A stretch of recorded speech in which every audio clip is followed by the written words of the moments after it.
Andrina, another way we can encourage native pollinators, native bees in the landscape particularly, is to put a bee nest out for them.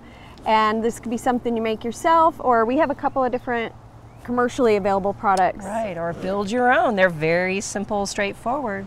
And what are the characteristics we're looking for? On the bee houses, there are several simple holes. There you go. That are made out of bamboo on this particular one, that the bees will be able to go in and they'll start laying their eggs at the back. So we have a lot of different sizes, so that'll accommodate both the wood bees, and then the smaller ones will accommodate the mason bees, and there won't be any problem with them together. Okay. They're all too busy with their babies. Mm-hmm.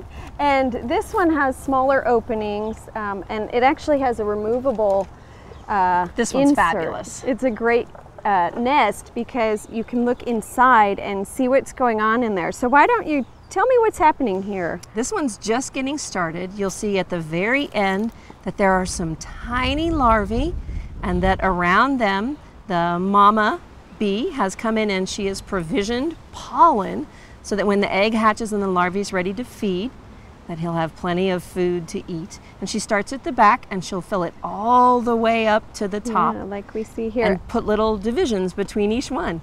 And this is the mason bee or orchard bee, the ones that are really good for pollinating our fruit crops. And they have a really interesting bit of biology here. So we can see how they're packed in, and obviously the ones at the bottom can't get out. Right, so she starts at the back, she puts in an egg, she puts in a carrier, she puts in another egg, and all the way to the top she seals it all off. You can see they're all sealed off, and then she'll go away and do another one someplace else. They feed, they pupate, and then when it's time to hatch out, miraculously somehow the bees know best, and the one at the top closest to the front will hatch out first, rather than the one at the back maturing first. The one near the entrance matures first. Even though that one was laid first. Even That's though just it was really laid remarkable. first. Biology. And the other thing is that the females tend to be at the back, which, you know, they're really crucial to reproduction. And so right, and the males emerge first, so they'll kind of wait around for the females, and then the females emerge and they usually mate very quickly.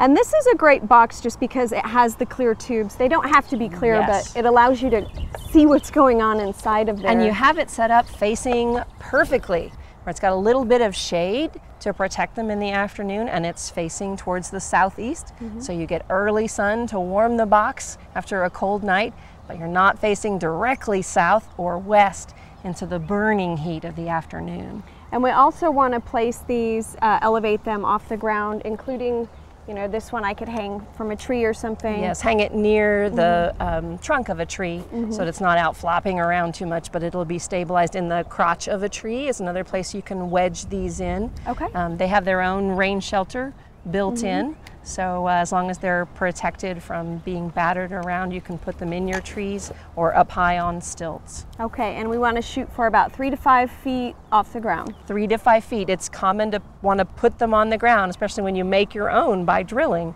but they need to be up high. All right, well, thank you so much. Thank you.